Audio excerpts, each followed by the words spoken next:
అదేవిధంగా 57,000 కోట్ల కాస్ట్ని ఎస్టిమేట్ కాస్ట్ని అది కేవలం 27,000 కోట్లకు తగ్గించే కార్యక్రమం కూడా చేయడం జరుగుతుంది. అంటే సుమారుగా రాష్ట్రానికి 30,000 కోట్ల రూపాయల పోలవరం ప్రాజెక్టు కింద రావాల్సిన నిధులు గురించి మేము పార్లమెంట్లో ఉభయ సభల్లో కూడా ప్రశ్నించడం జరుగుతుంది. మరీ ముఖ్యంగా ఈ హైట్ తగ్గించడం వల్ల రాష్ట్రం ఏ విధంగా నష్టపోతుంది? ఎందుకంటే పోలవరం అనేది ఆంధ్రప్రదేశ్ రాష్ట్రానికి జీవనాడి లాంటి ప్రాజెక్టు.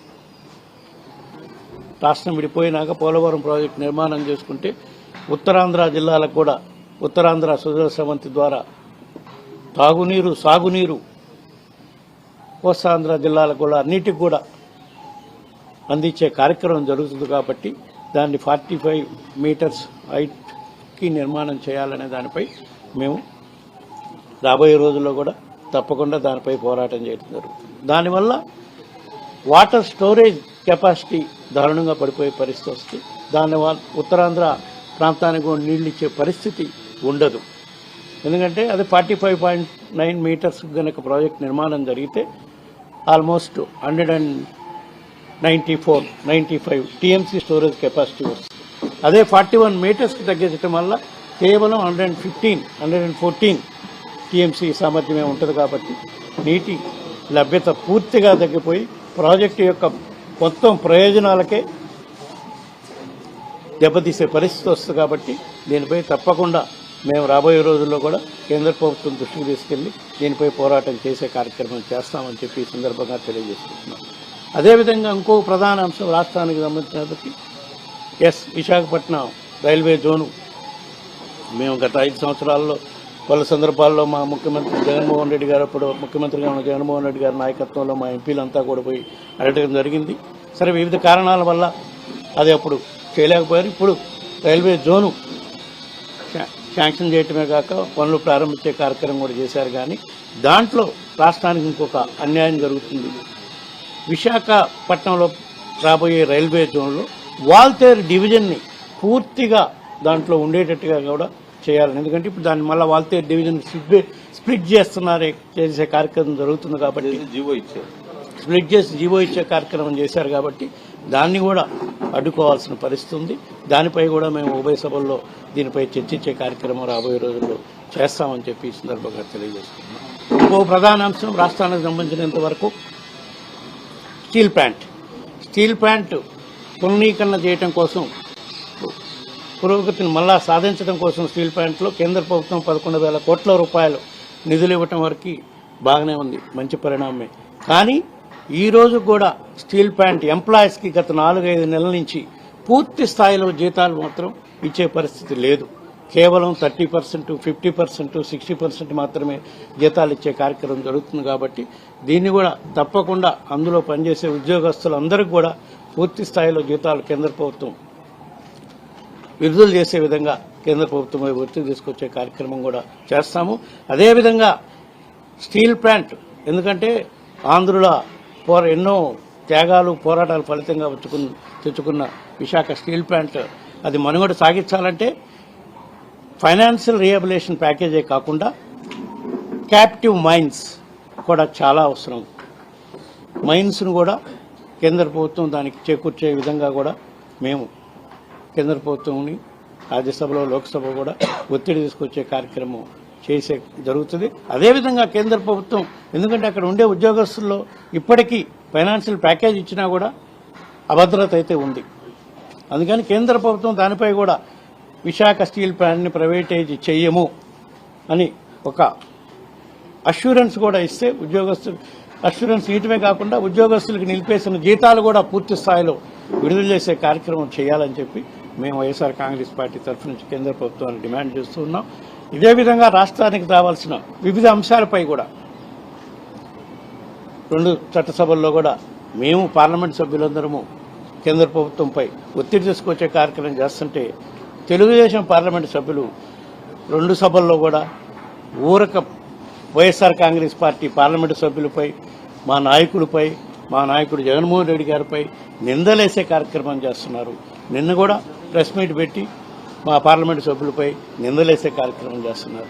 ఇవన్నీ పక్కన పెట్టి ముందు రాష్ట్రానికి రావాల్సిన నిధుల పట్ల, రాష్ట్రానికి సంబంధించిన ప్రాజెక్టుల పట్ల శ్రద్ధ చూపించి పోరాటం చేస్తే మేము కూడా వాళ్ళకి సహకరిస్తాం. రాష్ట్రాన్ని అభివృద్ధి చేసుకోవడానికి మా వంతు కూడా మేము పోరాటం చేసే కార్యక్రమం చేస్తామని చెప్పి ఈ సందర్భంగా తెలియజేసుకుంటూ ఉన్నాం.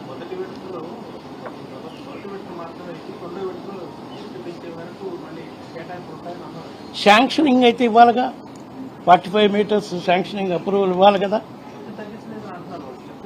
కేంద్ర ప్రభుత్వం జీవో ఇచ్చింది కదా. దానిపై వీటన్నిటిపై మేము స్పష్టత ఇచ్చేదానికే ఈరోజు ఈ ప్రెస్ మీట్ ఏర్పాటు చేయడం జరిగిందని చెప్పి తెలియజేసుకుంటూ, ఎయిర్ ఇండియా కూడా డబ్బులు ఇచ్చారు, అమ్మేస్తారు. 4,000 ఇచ్చారు. సో వీటన్నిటిపై స్వస్థత వచ్చే విధంగా మేము జగన్మోహన్ రెడ్డి గారి నాయకత్వంలో రాష్ట్ర సమస్యలపై పోరాటం చేసి 2 సభల్లో కూడా పోరాటం చేసే కార్యక్రమం చేస్తాం. కేంద్ర ప్రభుత్వ మంత్రులు కూడా కలిసి ఈ సమస్యలను పూర్తి స్థాయిలో పరిష్కారం చేయాలని చెప్పి ఈ సందర్భంగా కోరుతాం. మాట్లాడేది అయిపోయినాక మా మిగతా సభ్యులు కూడా మాట్లాడతారు.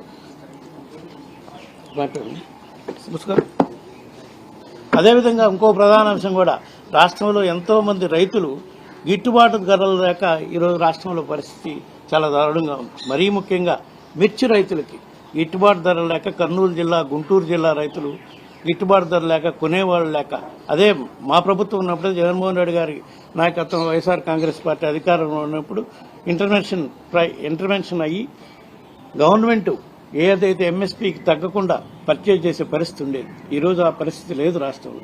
శనగ రైతులు ఇబ్బంది పడుతున్నారు, మిర్చి రైతులు అయితే చాలా దారుణమైన పరిస్థితిలో ఉన్నారు గుంటూరు జిల్లా, కర్నూలు జిల్లాలో.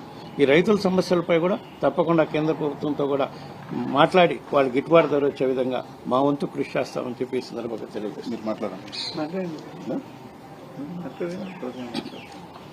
అందరికి కూడా నమస్కారం. మా పార్టీ అధ్యక్షులు జగన్మోహన్ రెడ్డి గారు, అదేవిధంగా పార్లమెంటరీ పార్టీ ప్రెసిడెంట్ సుబ్బారెడ్డి గారు ఆదేశాల మేరకు మా పార్లమెంటరీ పార్టీ మీటింగ్లో రాష్ట్ర సమస్యలన్నిటి కూడా గట్టిగా నిలదీయాలని చెప్పి కూడా ఈ బడ్జెట్ సమావేశాల్లో డిసైడ్ చేయడం జరిగింది. అదేవిధంగా కూడా మేము మాట్లాడడం జరిగింది. మరీ ముఖ్యంగా జగన్మోహన్ రెడ్డి గారు వ్యక్తిగత విమర్శలకు పోయి సభా సమయం వృధా చేయకుండా మీకు వచ్చిన సమయంలో రాష్ట్రానికి మేలు జరిగే విధంగా మీ ప్రతి ఒక్క మాట, ప్రతి ఒక్క నడవడిక ఉండాలని కూడా ఆయన మాకు చెప్పడం జరిగింది. సో అదేవిధంగా మేము రాష్ట్ర సమస్యలన్నీ కూడా లేవనెత్తాము. మరీ ముఖ్యంగా ఈరోజు పెద్ద నష్టం మనకేదన్నా ఈరోజు రాష్ట్రానికి జరుగుతూ ఉందంటే, ఏపీ రీఆర్గనైజేషన్ యాక్ట్లో పోలవరం ప్రాజెక్టు పూర్తిగా నిర్మించిస్తామని చెప్పి మాట ఇవ్వడం జరిగింది. సో ఈరోజు ఎవరు అడగకపోయినా కూడా 41.15 అంటే 194 టీఎంసీలు ఉండాల్సిన పోలవరం ప్రాజెక్టు కెపాసిటీని 115 టీఎంసీలకే కుదిస్తూ బడ్జెట్లో కూడా పెట్టడం జరిగింది. సో మేము దీనిపైన ఖచ్చితంగా మేము ఫైనాన్స్ మినిస్టర్ గారిని బడ్జెట్లో గట్టిగా అడగడం జరిగింది. అసలు మీరు ఎవరిని అడిగి ఈ నిర్ణయం తీసుకున్నారు అంటే, మీరు కెపాసిటీ తగ్గిలేదంటే మీరు స్టేట్కి ఇచ్చే డబ్బులు తగ్గించినట్ట అని. ఖచ్చితంగా వాళ్ళు మేము ఈ ఇవ్వబోయే డబ్బులు ఈ సంవత్సరం ఒక 5,000 చిల్లర, వచ్చే సంవత్సరం ఒక 5,000 చిల్లర కోట్లు, మొత్తం 30,000 కోట్లతో ముగిస్తామని చెప్తాను. దాదాపు 60,000 కోట్లు ఖర్చు అవుతుంది. అంటే ఈ 30,000 కోట్లు గ్రాంట్ ఏదైతే ఉందో, అప్పులు తీసుకునే పరిస్థితి కాదు, మనకు గ్రాంట్ రూపంలో ఏదైతే రావాల్సి ఉందో, రాష్ట్రానికి రావాల్సి ఉందో మన హక్కుగా విభజన చట్టంలో ఏదైతే ఉందో అది నష్టమే కదా అని చెప్పి కూడా మేము అడుగుతా ఉన్నాము. అదే మేము ఈరోజు పార్లమెంట్లో గట్టిగా అడుగుతాము. మీరు దీనిపైన జవాబు చెప్పాలి, ప్రజలకు క్లారిటీ ఇవ్వాలి. ఈరోజు కెపాసిటీ కానీ తగ్గితే ఈరోజు అసలు పోలవరం ప్రాజెక్టు పూర్తిగా దెబ్బతినిపోయే పరిస్థితి ఈరోజు ఉంటుంది. ఈరోజు బనకచెర్లకు కానీ లేకపోతే ఉత్తరాంధ్రకు కానీ నీళ్లు ఇచ్చే పరిస్థితి ఉండదు. దాదాపు సగం ఆయకట్టు పైనే ఈరోజు నీళ్లు ఇచ్చే పరిస్థితులు ఉండవు. ఈరోజు బనకచెర్ల తీసుకొస్తానని చెప్పి చంద్రబాబు నాయుడు గారు చెప్తా ఉన్నారు. మరి పోలవరం పూర్తి కెపాసిటీ కట్టకపోతే, పూర్తి కెపాసిటీ నీళ్లు నిల్వ చేయకపోతే ఎలా మీరు తీసుకొస్తారని చెప్పి కూడా అడుగుతాను. కొంతమంది తెలుగుదేశం నాయకులు మాట్లాడారు, లేదు మేము ప్రస్తుతానికి ఇక్కడ వాటర్ నిల్వ చేసి తర్వాత నింపుతామని. తర్వాత నింపేదానికి డబ్బులు సెంట్రల్ గవర్నమెంట్ కమిట్మెంట్ ఇవ్వనప్పుడు మీరు ఏ విధంగా చేస్తారు? ఒకవేళ సెంట్రల్ గవర్నమెంట్ డబ్బులు ఇవ్వలేదంటే మీరే డబ్బులు పెట్టి చేస్తున్నారా? రావాల్సిన డబ్బులు ఈరోజు నష్టపోతా ఉంటే మీరు ఊరుకునే ఉన్నారా అని చెప్పి కూడా మేము అడుగుతా ఉన్నాము. మేము ఇవే పార్లమెంట్లో మాట్లాడాము. ఎక్కడ కూడా వ్యక్తిగత దూషణలకు తావులేదు. అదేవిధంగా ఈరోజు ఆంధ్ర రాష్ట్రం నుంచి చాలా మంది ఈరోజు ఫిలిప్పీన్స్ లోనో లేకపోతే మిగతా దేశాలకు పోయి ఈరోజు మెడికల్ కాలేజీలో చదవడానికి ఇక్కడ అడ్మిషన్లు దొరక్క వాళ్ళ ఆస్తులు అమ్ముకొని అప్పులు చేసి పేరెంట్స్ పైన భారం పడి ఈరోజు బయట దేశాలకు పోయి చదువుకునే పరిస్థితి ఉంది. చాలా మంది కూడా సెకండ్ టర్మ్ అని ఇలా సెకండ్ అటెంప్ట్ థర్డ్ అటెంప్ట్ అని చాలా వాళ్ళు మనోవేదన గురై చాలా మంది ఉన్నారు. అలాంటిది ఈరోజు సెంట్రల్ గవర్నమెంట్ 75,000 సీట్లు మెడికల్ సీట్లు పెంచుతా అనే తరుణంలో ఈరోజు మెడికల్ కాలేజీలు కన్స్ట్రక్షన్ ఆపేశారు. మొదలయ్యేదానికి రెడీగా ఉన్న కాలేజెస్ ఆపారు. వాటికి మేము సెంట్రల్ గవర్నమెంట్ నుంచి డబ్బులు ఇవ్వమని అడుగుతున్నాం. ఈ రోజు రాష్ట్ర ప్రభుత్వం ఈ రోజు ఆపేసిన పరిస్థితి ఉంది. మీరు డబ్బులు ఇచ్చి ఆదుకోండి. స్టూడెంట్స్ అంతా బయట పోతున్నారు. మనం గుర్తు చేసుకుంటే యుక్రెయిన్ లో ఉన్న తెలుగు వాళ్ళ కోసం ప్రత్యేక విమానాలు పెట్టి తీసుకొచ్చాం. ఇక్కడ చదువుకోలేక అదే ఆ పరిస్థితులు ఇప్పుడు ఉండవు కదా అని చెప్పి కూడా మేము తెలియజేస్తాం.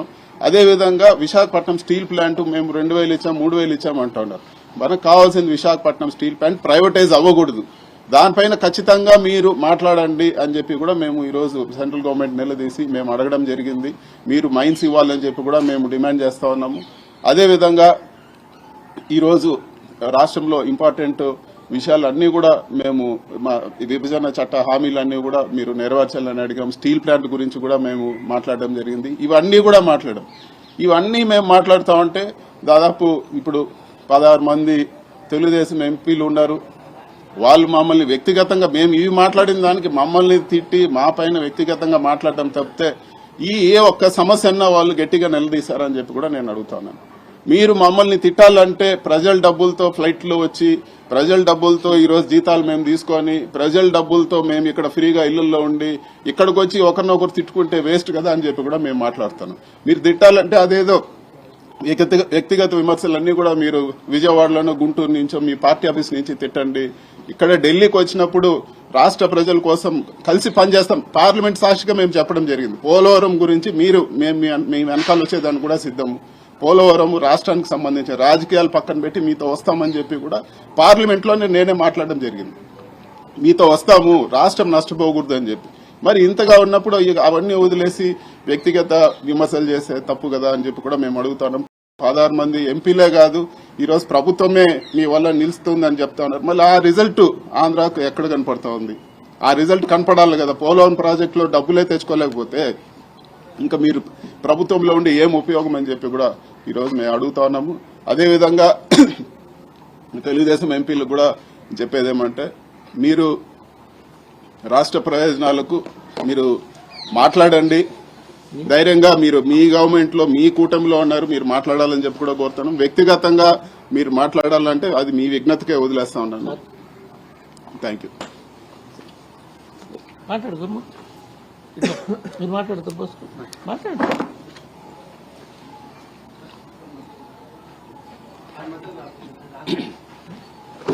ఇలా రండి అన్న, మీరు ఇలా రండి.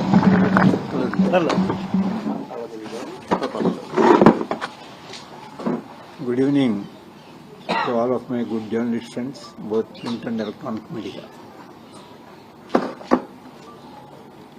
ఈరోజు ప్రెస్ మీట్లో మా పెద్దలు సుబ్బారెడ్డి గారు మిథునరెడ్డి గారు మాట్లాడడానికి నాకు వాయిస్ తగ్గింది అని చెప్పి మరి పూర్తిగా ఏకీభవిస్తూ ఇప్పటికే ప్రజాప్రతినిధులన్నా లేదా రాజకీయాల్లో ఉన్న లేదా కాస్త విలువలు తగ్గినాయి ప్రజల్లో. ఖచ్చితంగా మనందరం కూడా ఆమోదించి తీరాలి. దాన్ని దక్షిణ భారతదేశం వచ్చేటప్పటికి ఇక్కడ కూడా అదే పరిస్థితిగా నేనైతే అబ్జర్వ్ చేస్తున్నాను. ఏం చేస్తుంటే రాష్ట్రం చిన్నదైనప్పుడు సహజంగానే సంఖ్య తక్కువగా ఉంటాం కాబట్టి పార్లమెంట్లో ఉమ్మడి ఆంధ్రప్రదేశ్ రాష్ట్రంకు ఉన్నటువంటి పరువు మర్యాదలు నాకైతే తగ్గినవనే భావిస్తూ ఉన్నాను నేనైతే. ఇప్పుడైతే మరి మన రాష్ట్రం మీద ప్రధానంగా ఆధారపడి ఉంది కేంద్ర ప్రభుత్వం. మనకు కావలసినవి సాధించుకోవాల్సినటువంటి తరుణం ఆసన్నమైంది. కరెక్ట్గా చెప్పాలంటే మనకు కావలసినవి సాధించుకునే తరుణం ఆసన్నమైంది.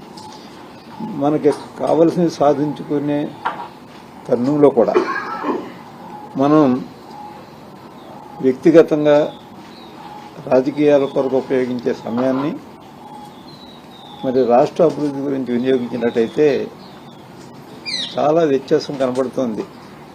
బీహార్ని ఏ విధంగా చూస్తున్నారు, ఆంధ్రప్రదేశ్ ఏ విధంగా చూస్తున్నారు, ఈ రెండు మనం చూసినప్పుడు ఖచ్చితంగా మనం అంటే పెద్దగా లెక్కున్నట్టు ఏమి వారికి కనిపించట్లేదు. అది మాత్రం వాస్తవం. దాంట్లో మనం ఏమీ అనుమానించవలసినటువంటి అవసరం లేదు. మరి పార్లమెంట్లోనే రాజ్యసభలో కానివ్వండి, లోక్సభలో కానివ్వండి, రాష్ట్ర సమస్యలు చెప్పడానికి ప్రయత్నం చేస్తున్నప్పుడు మరి దాన్ని తెలుగుదేశం పార్టీ సభ్యులు వ్యతిరేకిస్తుంటే ఎవరికి నష్టం జరుగుతుంది? నష్టం ఎవరికి జరుగుతుంది? రాష్ట్రానికి నష్టం జరుగుతుంది. అందుకని మనం ఇక్కడికి వస్తాం. అదొక్కసారి సూటిగా మేము ప్రశ్నిస్తూ ఉన్నాం. చెప్తూ ఉన్నారు పార్లమెంట్లో, లోక్సభలో చెప్పారు మిథున్ రెడ్డి గారు, రాష్ట్ర సమస్యల మీద కానీ రాష్ట్ర అభివృద్ధి గురించి కానీ మనం మీతో పాటు మేము కూడా మీ వెనకాల వస్తాము అని. మరి దాన్ని సద్వినియోగం చేసుకోవాల్సినటువంటి పరిస్థితుల్లో సద్వినియోగం చేసుకోకుండా కేవలం పొలిటికలైజ్ చేయడానికి ప్రయత్నం చేసే వేదికగా తయారు చేసుకోవడం అనేది చాలా దురదృష్టకరమైనటువంటి పరిణామం. అంటే అపోజిషన్ ఉంటుంది ఉన్నంతలో ప్రతి చోట దాన్నే మనం తీసుకోకూడదు. మాట్లాడుతున్నప్పుడు అడ్డుకునే విషయానికి మాత్రం చాలా తప్పది. రూజ్వెల్ట్ అమెరికా పూర్వపు అధ్యక్షుడు ఒక మాట చెప్పాడు, ప్రజాస్వామ్యం అంటే నా శత్రువులు మాట్లాడకుండా నిరోధించగల బలం నాకున్నప్పటికీ వారు మాట్లాడే ప్రతి మాట వ్యక్తిగతంగా నా ప్రతిష్టకు భంగం కలిగించేవైనప్పటికీ వారు మాట్లాడకుండా నిరోధించలేను. అదే ప్రజాస్వామ్యం అంటే అన్నాడు ఆయన. అది ప్రజాస్వామ్యంలో ఉన్న ప్రతి ఒక్కరూ కూడా ముందు ప్రధానంగా నాయకులు అంటే పరిపాలన ఉన్నవాళ్ళు అర్థం చేసుకోవాలి. దాన్ని అంత నిగూఢమైనటువంటి ఒక శక్తి ఆ మాటలో దాగి ఉన్నప్పుడు మరి అపోజిషన్ పార్టీ కలిసి వస్తుంది అని వేదికగా సాక్షిగా పార్లమెంటరీ వేదికగా చెప్పినప్పుడు దాన్ని సద్వినియోగం చేసుకోవడానికి బదులు దుర్వినియోగం చేసుకోవడానికి చేసే ప్రయత్నానికి మరి చాలా తీవ్రంగా మరి బాధపడుతూ ఉన్నాం. దయచేసి తెలుగుదేశం పార్టీ వారు ప్రధానంగా వ్యక్తిగత దోషణలు చేసుకున్నాం, వ్యక్తిగత ఆరోపణలు చేసుకున్నాం, ఒకరి మీద బురద వేసుకున్నాం చేసే ప్రయత్నానికి మాత్రం స్వస్తి చెప్పకపోతే మరింత లోకువయ్యే ప్రమాదం ఉంది అనేది మరి ప్రధానంగా మేము హెచ్చరిస్తూ ఉన్నాం. ఏం సాధించాం మనం? ఇప్పుడే చెప్పారు, పోలవరం ప్రాజెక్ట్ కానీ రైల్వే జోన్లో కానీ అనుకున్న రీతిలో కాకుండా మరి తగ్గించే కార్యక్రమాలు చేస్తున్నప్పుడు ఐక్యంగా పోరాడితే దాన్ని వారికి రాజకీయాలు కాదు ప్రధానం కావాల్సింది, వారి రాష్ట్ర అభివృద్ధి గురించి వారు చూస్తున్నారనే మాట కేంద్ర నాయకులకి వారి దృష్టిలో పడేలాగా మనం ప్రవర్తించవలసినటువంటి అవసరం ఉంది అని నేను చెప్తూ ప్రతి విషయం ఇప్పటికీ కూడా మరీ ఈ వేదిక నుంచి కూడా చెప్తున్నాం. వారితో పాటు వారు వెనకాల వెళ్ళడానికి మాకు ఏ విధమైనటువంటి అభ్యంతరం లేదు. రాష్ట్ర ప్రగతి విషయంలో చెప్తాం. ఒకసారి మాట్లాడేటప్పుడు మొన్న నేను రాజ్యసభలో మాట్లాడుతూ మరి ఆంధ్రప్రదేశ్లో వ్యవసాయం కొంచెం సంక్షోభంలో పడింది, దానికి ప్రకృతి ఒక కారణమైతే, రెండవది ప్రభుత్వం కూడా ఇదివరకులాగా రాయితీ ఇవ్వట్లేదు అని చేత రైతుకి చాలా ఇబ్బందికర పరిస్థితులు ఉన్నాయి, రైతు ఎదుర్కొంటూ ఉన్నాడని చెప్పి దాన్ని ఎదుర్కొంటూ ఉన్నారు. దాంట్లో ఏం పెద్ద తప్పు మాట్లాడేసి నేను ఎవరిని నిందించానా లేకపోతే అవమానకర రీతితో మాట్లాడానా? ఆంధ్రప్రదేశ్ సహజంగానే సైక్లోన్ ఫోర్న్ ఏరియా అని చెప్పి మనకి ప్రకృతి మనకి ఎప్పుడు వ్యతిరేకంగానే ఉంటుంది. అక్కడ ప్రకృతి వ్యతిరేకంగా ఉన్నప్పుడు మరి ఏదో అటు రాయలసీమలో కానీ సర్కారు జిల్లాలో కానీ లేకపోతే ఉత్తరాంధ్రలో కానీ ప్రతి సంవత్సరం కూడా ఎక్కడో చోట మనం నష్టపోతూ ఉన్నాం. ఆ నష్టాన్ని భర్తీ చేయాలనే మాట మాట్లాడుతుంటే అది కూడా భూతిగా కనపడుతుంటే అందుగా మనం ఇక్కడికి వచ్చింది. దాంట్లో ఏం తప్పు మాట్లాడిస్తామని రైతులు తగ్గించలేదా? 11 స్కీములు పెట్టి రైతులందరినీ ఆదుకున్నటువంటి ప్రభుత్వం జగన్మోహన్ రెడ్డి గారి ప్రభుత్వం. చిన్న రైతుని అందరినీ కూడా పౌరుదారులను కూడా ఆదుకున్న ప్రభుత్వం. మరి వేళ ఏ స్కీము లేదు. ఏ స్కీములు లేనప్పుడు చెప్తాం ఆ స్కీములు ఏమి రావట్లేదు, కనీసం మీరైనా ఆదుకోండి అనే ప్రయత్నం కేంద్ర ప్రభుత్వాన్ని మేము అడుగుతుంటే నష్టపోయేది మీరు కాదు, రైతులు నష్టపోతూ ఉన్నారు, ఎందుకు మమ్మల్ని అడ్డుకుంటున్నారని ప్రయత్నం చేసినప్పటికీ కూడా వారు మరి నిరోధిస్తూ ఉన్నారు, మా మాటలతో విభేదిస్తూ ఉన్నారు.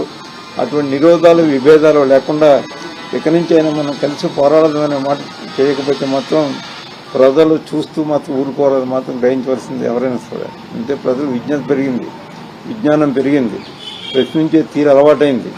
అటువంటిప్పుడు కూడా మనం ఇంకా పూర్వం రోజుల్లాగా మాత్రం మనం యథేచ్ఛగా ఉండటానికి కావాల్సిన స్వేచ్ఛను కోరుకుంటే మాత్రం ప్రజలు అంగీకరించే పరిస్థితిలో లేరు అనే విషయాన్ని మనం దయచేసి గమనించవలసిందని కోరుతూ ఉన్నాను. Thank you.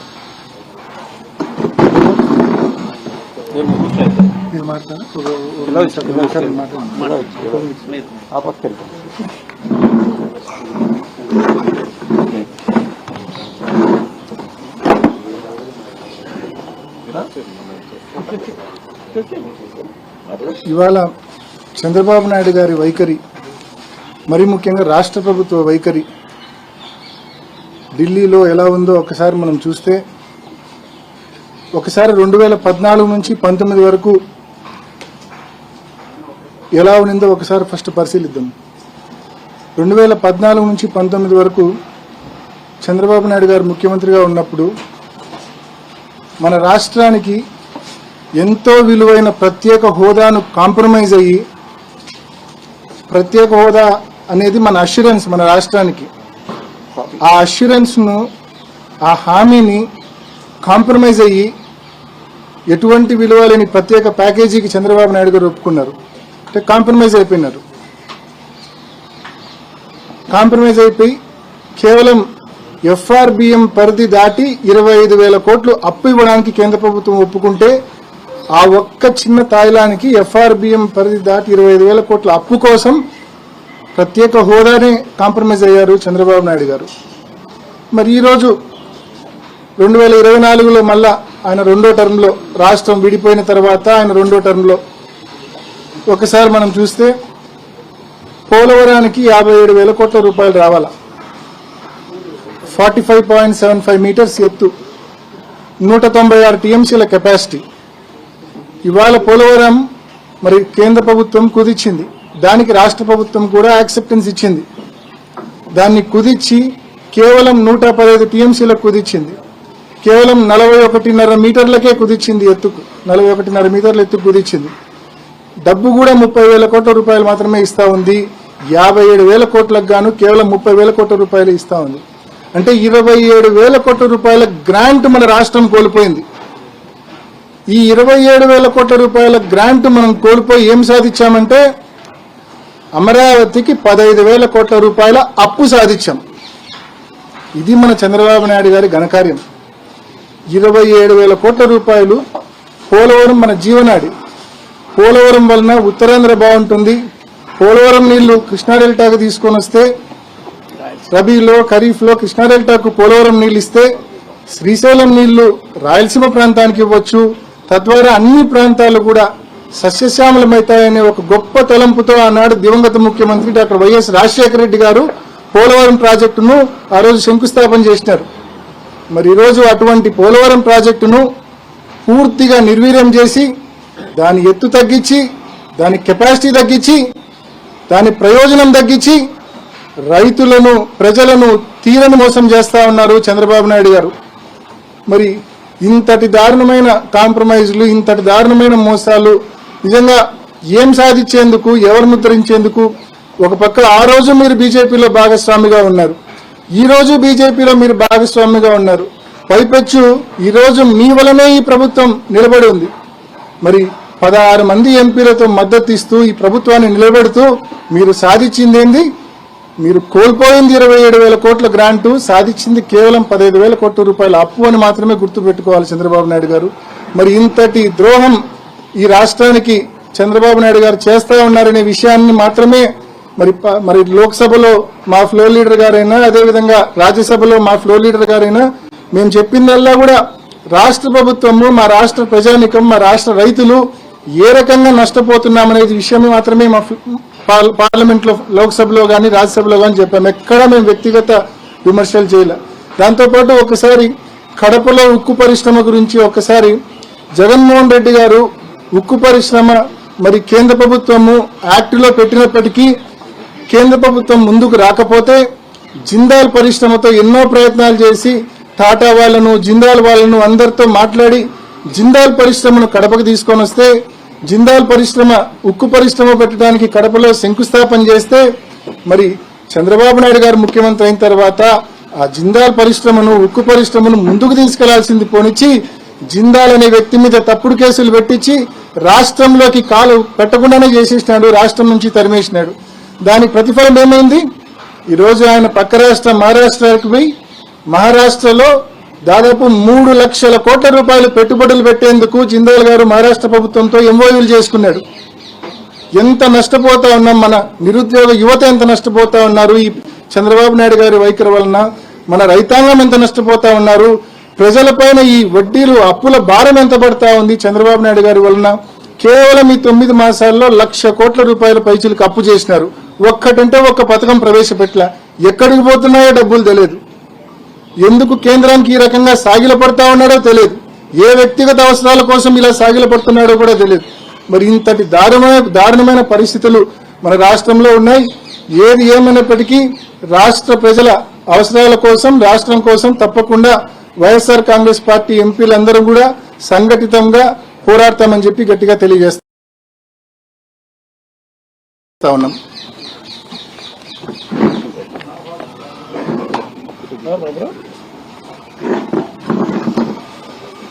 అందరికీ నమస్కారం. ఈరోజు ఈ కూటమి ప్రభుత్వం అటు ఆంధ్ర రాష్ట్రంలోనూ అలాగే పార్లమెంటు సాక్షిగా రాష్ట్ర ప్రయోజనాల్ని తాకట్టు పెడుతూ ఈరోజు ప్రజాస్వామ్యానికి గొడ్డలు పెట్టేలాగా తయారైంది. మొన్నటికి మొన్న ఎలక్షన్లో ఓటు వినియోగించుకోవడానికి వెళ్తున్నటువంటి వైఎస్ఆర్ కాంగ్రెస్ పార్టీకి సంబంధించినటువంటి లీడర్లందరి మీద దాడి చేయడం దగ్గర నుంచి తిరుపతిలో సాక్షాత్తు పోలింగ్ స్టేషన్కి 200 మీటర్ల దూరంలోనే పోలీసుల సాక్షిగా, మీడియా సాక్షిగా దాడి చేసి అనైతికంగా అది గెలుచుకోవడం జరిగింది. కిడ్నాప్ చేసి డిప్యూటీ మేయర్ ఎలక్షన్ ఒకే ఒక టీడీపీ కార్పొరేటర్ ఉన్నటువంటి తిరుపతి మున్సిపల్ కార్పొరేషన్లో డిప్యూటీ మేయర్ స్థానాన్ని కైవసం చేసుకోవడం, దాని వెనుక ఎన్ని బెదిరింపులు, కిడ్నాపులు, అలాగే ఆస్తులు ధ్వంసం చేయడం, అప్రజాస్వామ్యంగా కిడ్నాప్ చేయడం, కార్పొరేటర్లని ఎన్ని అత్యంత దారుణాతి దారుణంగా ప్రజాస్వామ్యాన్ని నిట్ట నిలువున నడి రోడ్డు మీద కూని చేయడం జరిగింది ఈ కూటమి ప్రభుత్వం, తెలుగుదేశం ప్రభుత్వం. అలాగే ఈరోజు పార్లమెంట్ సాక్షిగా రాష్ట్ర ప్రయోజనాల కోసం వైఎస్ఆర్ కాంగ్రెస్ పార్టీ ఎంపీలు, మా నాయకుడు వైఎస్ జగన్మోహన్ రెడ్డి గారి యొక్క సారథ్యంలో, అలాగే మా parliament party leader YV Subbareddy గారి యొక్క ఆధ్వర్యంలో మా ఫ్లోర్ లీడర్ కానీ మేం కానీ అందరం కానీ రాష్ట్ర ప్రయోజనాల కోసం మాత్రమే మాట్లాడుతుంటే, తెలుగుదేశం పార్టీకి సంబంధించినటువంటి ఎంపీలు ఎంతసేపు అయినా వ్యక్తిగత దూషణలకు దిగి లోక్సభ సాక్షిగా ఏ రాష్ట్రానికి సంబంధించినటువంటి ఎంపీలు కూడా ప్రవర్తించిన విధంగా అందరూ కూడా వాళ్ళ రాష్ట్రానికి సంబంధించిన నిధుల గురించి మాట్లాడుకుంటే, వీళ్ళు మాత్రం ఎంతసేపు అయినా ప్రతిపక్ష పార్టీల ఎంపీలని టార్గెట్ చేయడం, అలాగే జగన్మోహన్ రెడ్డి గారిని టార్గెట్ చేయడం, అలాగే మిథున్ రెడ్డి గారిని టార్గెట్ చేయడం. అంటే మనం చూస్తే ఎలా ఉందంటే, మహాభారతంలో భీష్మ పితామహుని ఎదుర్కోవడానికి ఒక సెకండ్ని ఏ విధంగా అయితే ఉపయోగించుకుని, అంటే పలాని క్యాస్ట్ వాళ్ళు వీళ్ళని రెడ్లు అంటే రెడ్లని, లైక్ మన నంద్యాల ఎంపీ గారు శబరి గారు ఉన్నారు రెడ్డి, ఆ రెడ్డితో మిథున్ రెడ్డి గారిని టార్గెట్ చేయండి, జగన్మోహన్ రెడ్డి గారిని టార్గెట్ చేయండి, అలాగే ఎస్సీలు ఎవరున్నారు వాళ్ళతో టార్గెట్ చేయండి. ఇలాంటి పోకడ్లు కరెక్ట్ కాదు. ఏదైనా ఫేస్ చేయాలంటే ఆడ మన రాష్ట్రంలో కొట్టుకోవాలి, కానీ పార్లమెంట్ సాక్షిగా కొట్టుకొని రాష్ట్ర పరువుని బజారుని కీడొద్దు. అందరం కూడా కలిసి పనిచేసే రాష్ట్ర అభివృద్ధిలో భాగస్వామ్యం కావాలి. అలాగే 2024 ఎలక్షన్కు ముందు ఏదైతే ల్యాండ్ టైటిలింగ్ యాక్ట్ ఉందో దాని మీద విపరీతమైనటువంటి దుష్ప్రచారం చేసి జగన్మోహన్ రెడ్డి గారు ఈ ప్రజల యొక్క భూములందరినీ అన్నిటిని కూడా లిటిగేషన్ చేయబోతున్నారు, బ్యాంకులకు తాకట్టు పెట్టేస్తున్నారు, లేనిపోని అభూతన కల్పన చేసి ప్రజలందరినీ భయభ్రాంతులకు గురి చేయడం జరిగింది. అదే ఈరోజు పార్లమెంట్ సాక్షిగా కేంద్ర మంత్రివర్యులు చెప్పింది ఏంటంటే దేశమంతా మేము చేస్తున్నాం, మా ఆధ్వర్యంలోనే జరిగింది అని పార్లమెంట్ సాక్షిగా ఆయన సమాధానం ఇవ్వడం జరిగింది. ఇదే ప్రభుత్వం మళ్ళీ ఇప్పుడు దాన్ని ఇంప్లిమెంట్ చేస్తుంది. బేసిక్గా అప్పుడు వైఎస్ జగన్మోహన్ రెడ్డి గారు ప్రజలందరికీ ఎలాంటి కోర్టు కేసులు లేకుండా, వాళ్ళకి ఎవరన్నా అమ్మకందారులు కానీ కొనుగోలుదారులు కానీ ఎలాంటి భయం లేకుండా స్టేట్ గవర్నమెంటే గ్యారంటీదారుడిగా ఉండి ఎలాంటి ఇబ్బందులు లేకుండా కోర్టు కేసులతోనే సగం కాలయాపన జరగకుండా ఉండాలని మంచి ఉద్దేశంతో చేస్తే ఆయన మీద బురద జల్లే కార్యక్రమం, ఇలా ప్రతి అభివృద్ధి కార్యక్రమానికి అడ్డుగా తగిలి రాష్ట్రాన్ని దిగదార్చే కార్యక్రమంలో ఈ దేశంలో మొదటి స్థానంలో కూటమి ప్రభుత్వమే ఉంది. ఇలా చెప్పుకుంటూ పోతే కొలలు ఉన్నాయి. అలాగే వైఎస్ఆర్ కాంగ్రెస్ పార్టీ ఎప్పుడు కూడా పేద ప్రజల పక్షాన, అలాగే ఆశా వర్కర్ల దగ్గర నుంచి, ఏఎన్ఎం వర్కర్ల దగ్గర నుంచి, అలాగే రిసోర్స్ పర్సనల్ దగ్గర నుంచి, ఇలా కింద స్థాయిలో ఉన్నటువంటి ఉద్యోగుల దగ్గర నుంచి అన్ని వర్గాల ప్రజల యొక్క ఆర్థిక భరోసాకి, వాళ్ళ కుటుంబ సంక్షేమానికి, రాష్ట్ర అభివృద్ధికి కట్టుబడే విధంగా మా జగన్మోహన్ రెడ్డి గారి యొక్క ఆధ్వర్యంలో ఖచ్చితంగా పోరాటాలు చేస్తున్నాం. తెలుగుదేశం పార్టీకి ఒకటే చెప్పేది, సెకండరీ రాజకీయాలొద్దు, ఏదైనా డైరెక్ట్ రాజకీయాలు చేసి అభివృద్ధి పదంలో ముందుకు తీసుకుపోయే విధంగా ప్రతిపక్షాలను కూడా అన్నింటినీ కలుపుకొని ముందుకు పోయే విధంగా ఉండాలని ఇతూ బలక్తూ థ్యాంక్ యూ.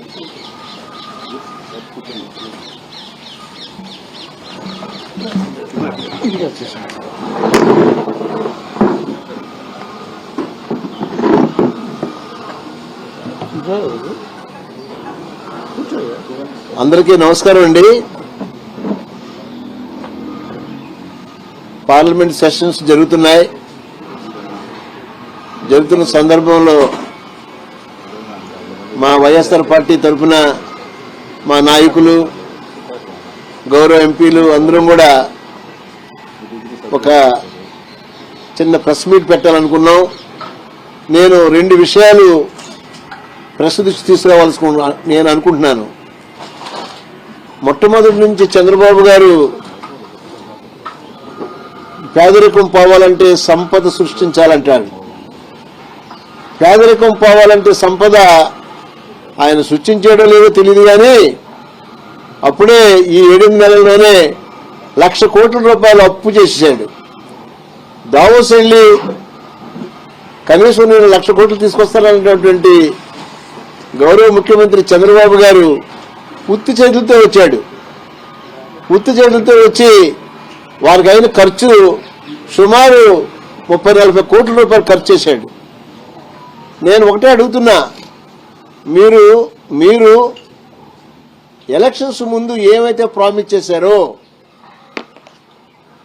స్వీట్ 6, సుప్రీం 6 అని చెప్పి, సూపర్ 6 అని చెప్పి మీరు గోబలు వాయించేశారు. రాష్ట్రం అంతా ఎక్కడ చూసినా గోబలు వాసిపోయినాయి. ఇదేంటో బాబు, ఎప్పుడో మరి మాకు ఎప్పుడూ లేదు ఇలాంటి స్వీట్ 6, సూపర్ 6 అంటున్నారు. ఈయనకి ఓటేస్తే బాగుంటుందని చాలా మంది ప్రజలు మోసపోయారంటే ఇప్పుడు అడగండి, ఏ ఊరెళ్ళినా, ఏ తల్లిని అడిగినా, ఎవరిని అడిగినా బాబు మేము మోసపోయాం, చంద్రబాబు వల్ల మోసపోయామని చెప్తున్నారు. నేను అందరికీ కూడా ఒకే ఒక విషయం చెప్తున్నాను, ఎప్పుడైనా మా గౌరవ మాజీ ముఖ్యమంత్రి గారు మాట ఇస్తే తప్పినటువంటి దాఖలాలు నేనైతే ఈ 10-15 ఏళ్లలో ఎక్కడా వినలేదు. ఆయన ఎందుకంటే పేద ప్రజల కోసం 2,75,000 కోట్ల రూపాయలు వారి యొక్క సంక్షేమం కోసం పంచిపెట్టినటువంటి గొప్ప నాయకుడు భారతదేశంలో ఎవరైనా ఉన్నారంటే కేవలం మా యొక్క జగన్మోహన్ రెడ్డి గారు. మరొక విషయం కూడా మీ అందరి దృష్టిలో పెట్టాలి. ఎందుకంటే మొన్న బడ్జెట్ చూసిన తర్వాత బడ్జెట్లో ఎంత దారుణమైన విషయం అంటే బీసీలు, ఎస్సీలు, ఓబీసీలు, ఎస్సీలు, అలాగే మైనారిటీలు, ముస్లిమ్స్ అందరికి కూడా కలిపి సుమారు 75% పైన ఉన్నటువంటి పాపులేషన్కి బడ్జెట్లో 2-3% ఆ యొక్క స్కీమ్స్ కూడా పెట్టలేదు. నేను ఈ రోజున అడుగుతున్నాను గౌరవ ముఖ్యమంత్రి చంద్రబాబు నాయుడు గారిని, వారు ఇప్పుడైనా సరే మీరు రాష్ట్రం కోసం మరి సంపద కావాలని చెప్తున్నారు. ఈ రోజున కేంద్ర ప్రభుత్వం నుంచి ఈ పథకాలన్నిటికీ బీసీల కోసం, ఎస్సీల కోసం, ఎస్టీల కోసం, ముస్లింస్ కోసం మరి కేంద్ర ప్రభుత్వం నుంచి మరి సమానమైనటువంటి వాటా తీసుకురావడానికి మీరు ప్రయత్నం చేయాలి. మీరు ప్రయత్నం చేయడానికి మా పార్టీ యొక్క సహకారం కావాలంటే మా పెద్దలంతా ఉన్నాం, మేమందరం కూడా మీకు సహకరిస్తాం. కేంద్ర ప్రభుత్వంతో కనీసం మనం వారిని ఏ రకంగానైనా సరే మెప్పించి ఒప్పించి రాష్ట్ర ప్రభుత్వానికి ఫండ్స్ తీసుకెళ్లేలాగా మనం కృషి చేయాలి. కానీ ఇక్కడ మీరు పార్లమెంట్లో చిన్న చిన్న విషయాలకి అందరిని కూడా నిందించడం అది మంచి పద్ధతి కాదు. అది ఎవరికి కూడా మంచిది కాదు. రాష్ట్ర ప్రయోజనాలు ఈరోజు తమిళనాడు చూడండి, కర్ణాటకను చూడండి, మహారాష్ట్రను చూడండి, లేకపోతే మిగతా ఈ యొక్క నార్త్ ఇండియా స్టేట్స్ చూడండి. అందరూ కూడా వారి డిఫరెంట్ పార్టీస్ ఎంపీస్ ఉన్నాయి. ఇక్కడ ఆ పార్టీ ఎంపీలందరూ కూడా ఆ రాష్ట్రం కోసం అందరూ ఏకమై తగినటువంటి ప్రాధాన్యతతో వారు ఫండ్స్ తీసుకెళ్లేటువంటి ప్రయత్నాలు చూస్తున్నాం. కాబట్టి ఈ సందర్భంగా నేను కోరేది గౌరవ ముఖ్యమంత్రి శ్రీ చంద్రబాబు నాయుడు గారిని సంపద సంపద సంపదని ఏంటంటే పదనిసలాగా అదే పదం మీరు చెప్పే కన్నా మీరు ఏం చెప్తారో అదే చేయండి. మీరు ఏం చెప్పలేరో మేము చెప్పలేమని చెప్పండి. ఇప్పుడైనా సరే ప్రజలు మిమ్మల్ని నమ్మేటువంటి అవకాశం ఉంటుంది. కాబట్టి రాష్ట్రంలో ఇప్పటికే పేద ప్రజలు అనేక రకాల ఇబ్బందుల్లో పడుతున్నారు. కనీసం మన్రేగాకి ఫండ్స్ కూడా ఇవ్వలేదు. మన్రేగా లేకుంటే రైతు కూలీలు ఎలా బతుకుతారు, వారి యొక్క జీవనం ఎలా సాగుతుంది అని చెప్పి నేను అడుగుతున్నాను. కాబట్టి దయచేసి ఇప్పుడైనా సరే మీరందరూ కూడా ఒక్కసారి మన యొక్క గౌరవ ఎంపీలు ఇప్పుడు మన రాష్ట్రం నుంచి మరి మంత్రులు ఉన్నారు, కేంద్ర మంత్రులు ఉన్నారు, అలాగే ఎక్కువ మంది ఎంపీలు ఉన్నారు, బీజేపీ తరఫున ఎంపీలు ఉన్నారు, అలాగే జనసేన తరఫున ఎంపీలు ఉన్నారు. వాళ్ళందరూ ఇప్పుడు కూటమి, ఆ కూటమి రాష్ట్రం యొక్క భవిష్యత్తు కోసం, రాష్ట్రం యొక్క సంక్షేమం కోసం మమ్మల్ని కూడా వెనకేసుకుని మీరు కేంద్ర ప్రభుత్వంతో మాట్లాడి రాష్ట్రం కోసం ప్రయత్నం చేస్తారని ఈ సందర్భంగా మీ అందరికీ తెలియజేస్తూ చక్కని అవకాశానికి నమస్కారాలు.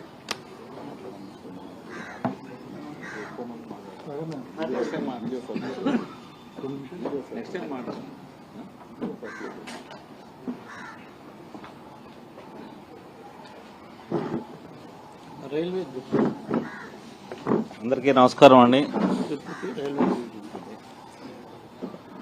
ఈరోజు కూటమి ఎంపీలకు కానీ చంద్రబాబు నాయుడు గారికి, ఎన్డీఏ ఆంధ్రప్రదేశ్ గవర్నమెంట్కు మేమందరం విన్నవించేది ఏంటంటే, మేమందరం కూడా పోరాటం మన ఆంధ్రప్రదేశ్కి ఏదో ఒకటి జరగాలి అని. నిన్న సుబ్బారెడ్డి గారు కానీ అందరూ కూడా, అయోధ్యరామరెడ్డి గారు అందరూ కూడా మేమందరం మన స్టేట్కి ఏదైనా రావాలని ఫైట్ చేస్తున్నాం. పోలవరం గురించి కానీ, రైల్వే ప్రాజెక్టు గురించి కానీ, స్టీల్ ప్లాంట్ గురించి కానీ.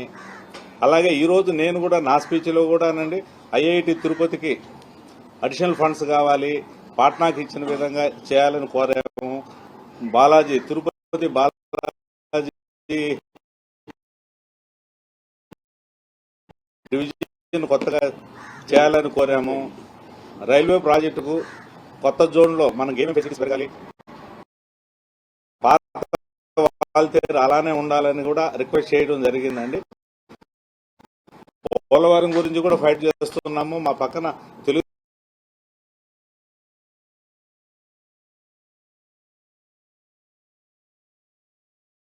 డిస్కస్ చేశాం. వాలంటీర్గా వెళ్ళి మనం ఈ పార్లమెంటులో ఢిల్లీలో గొడవడవద్దు, మన పరువును, ఆంధ్రప్రదేశ్ పరువును మనం ఢిల్లీలో తీయొద్దు. ఏదున్న అవకాశం ఉంటే మన ఆంధ్రప్రదేశ్కు కొత్తగా సాధ్యమైన ఎక్కువగా ఫండ్స్ వచ్చే విధంగా ప్రయత్నం చేద్దామని రిక్వెస్ట్ చేయడం జరుగుతూ ఉంది. వాళ్ళు కూడా సహకరించాలని కోరుకుంటున్నా. ఇప్పుడు మీ ఎదురుగా మీ ద్వారా నేను చంద్రబాబు నాయుడు గారికి కానీ, ఎన్డీఏ ప్రభుత్వానికి, ఆంధ్రప్రదేశ్ ప్రభుత్వానికి జరిగే రిక్వెస్ట్ ఏంటంటే, ఇంకా ముందు రోజుల్లో అయినా కూడా ఢిల్లీ వరకు అయినా అందరం సహకరించుకొని మన ఆంధ్రప్రదేశ్కి రావాల్సిన సాధ్యమంత ఎక్కువ బడ్జెట్ వచ్చే విధంగా ప్రయత్నం చేద్దాం. కాబట్టి దయవుంచి మీరు ముందు ఆ విధంగా వెళ్లాలని కోరుకుంటున్నా. వ్యక్తిగతంగా మిథున్ రెడ్డి గారిను, జగన్ రెడ్డి గారిను ద్వేషించడం చేయొద్దండి. మన ఆంధ్రప్రదేశ్ కోసం, సంక్షేమం కోసం ప్రయత్నం చేద్దాం. థ్యాంక్ యూ అండి. అన్ని కవర్ అవుతున్నాయా? ఈరోజు లోక్సభలో జరిగినట్టు గారు 30,000 కోట్ల రూపాయల మద్యం కుంభకోణం కేవలం ఆరోపణలు చేయటానికి ఈ సభలు ఉన్నాయా ఇక్కడ? కేవలము డైవర్షన్ పాలిటిక్స్. ఢిల్లీకి వచ్చి ఇలాంటి ఆంధ్రాలో చేసుకునే ఆరోపణలు ఇక్కడ సమయం వృధా చేయొద్దని చెప్తున్నాం. సో ఇలాంటి ఆరోపణలన్నీ మానుకొని రాష్ట్రానికి వాళ్ళకి నిజంగా పలుకుబడి ఉంటే పోలవరం గురించి మాట్లాడండి, మేము కూడా సహకరిస్తాము. పోలవరాన్ని కాపాడుకునే పరిస్థితి చూద్దామని చెప్పి కూడా నేను తెలియజేస్తాను. మీరు బడ్జెట్ చదవండి, మేము ఇచ్చేది ఇంతే డబ్బులు 30,000కే కుదిచ్చామంటున్నారు. దాని అర్థమే అది. సగం డబ్బు ఇస్తాం మీకు 60,000 కోట్లు రావాలి, మేము 30,000 ఇస్తామన్నారు. మిగతా 30,000 ఏమైంది? బడ్జెట్ లో ఎందుకు రాస్తారు? ఎక్కడ చెప్పారు? మేము ఇంతకే ఇస్తామని చెప్పి క్లియర్ గా రాస్తారు. ఇంగ్లీష్ లో చదివితే క్లియర్ గా మేము ఇంతకన్నా మేము ఇవ్వమని రాస్తారు. అది పూర్తి నష్టం రాష్ట్రానికి. లేదండి, ఒకసారి దాని గురించి అసలు నోరు తెరవడం లేదు ఎక్కడ కూడా. ఈ రోజు తెలుగుదేశం ఎంపీలు కానీ బీజేపీ రాష్ట్రానికి సంబంధించిన నోరు తెరవడం లేదు. పూర్తి నష్టం అది. బడ్జెట్ చదవండి, మీరు కూడా చదవండి. ఎక్కడ రాయలేదు. మేము పూర్తిగా ఇచ్చే డబ్బులు ఇంతే, 30,000 చిల్లర ఇంతే ఇస్తాం. ఈ సంవత్సరం 5,000 చిల్లర, వచ్చే సంవత్సరం 5,000 చిల్లర అయిపోయింది, మీరు వెళ్ళండి అని చెప్పి క్లియర్ గా రాస్తారు. సార్, గత 5 ఏళ్ల మీ పరిపాలనలో కేంద్రం నుంచి వచ్చిన ఫండ్స్ అన్నింటినీ కూడా 100% యూజ్ చేశారా? వివిధ పథకాల ద్వారా ఎక్కడ డెఫినెట్ గా అన్ని విధాలుగా చేస్తాం. ఇంకా నీకు ప్రత్యేకంగా ఏదైనా కావాలంటే పర్ఫెక్ట్ గా అన్ని పథకాలు అమలు చేయగలిగాం.